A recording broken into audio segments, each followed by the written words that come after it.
ఉగాది పర్వదినాన రాష్ట్ర ప్రభుత్వం తెలుగు జాతి తెలుగు నాడి ఉట్టిపడేలాగా ఒక్కసారిగా మనమందరము కలవడం ఇది చాలా ఆనందదాయకం. మొట్టమొదటి జిల్లా కార్యక్రమం మనమందరము కలిసి ఇక్కడ జరుపుకోవడం ఒక అంబరాలుగా ఇచ్చేటట్టుగా ఉన్నది. ఇది మా DRO joint collector incharge joint collector గారికి ప్రత్యేక అభినందనలు. ఎందుకంటే ఉగాది అనేది తెలుగు జాతికే అది అంకితం.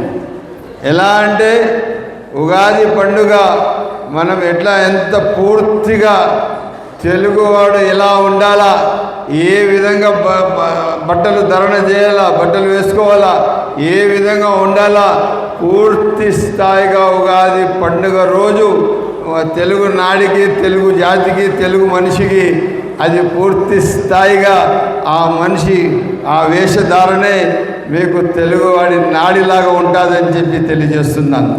ఇదే కాకుండా 2012లో మనం చిత్తూరు జిల్లా 100 సంవత్సరాల కార్యక్రమం చేశాము. ఆ రోజు కూడా దాదాపు 100 కోట్లు ఖర్చు పెట్టాము, తిరుపతిలో చేశాము. ఆ 100 సంవత్సరాల కార్యక్రమం ఎంత ఆడంబరంగా ఉండిందంటే దానికి చెప్పడానికి పదాలు లేవు.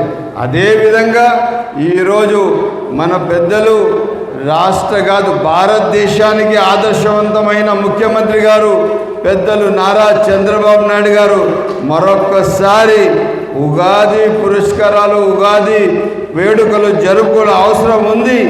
ఉగాది తెలుగు జాతికి ఇది చాలా ముఖ్యమైన పండుగ.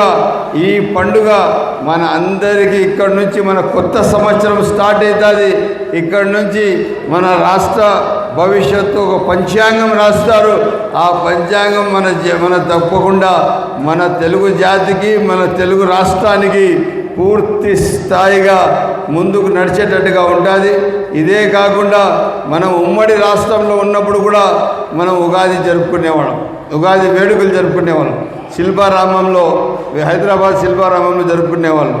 ఆ విధంగా ఈరోజు ఉగాది పండుగ సందర్భమున విచ్చేసిన మీ అందరికీ మరొక్కసారి పేరున ఉగాది శుభాకాంక్షలు తెలుపుకుంటూ సెలవు తీసుకుంటాం.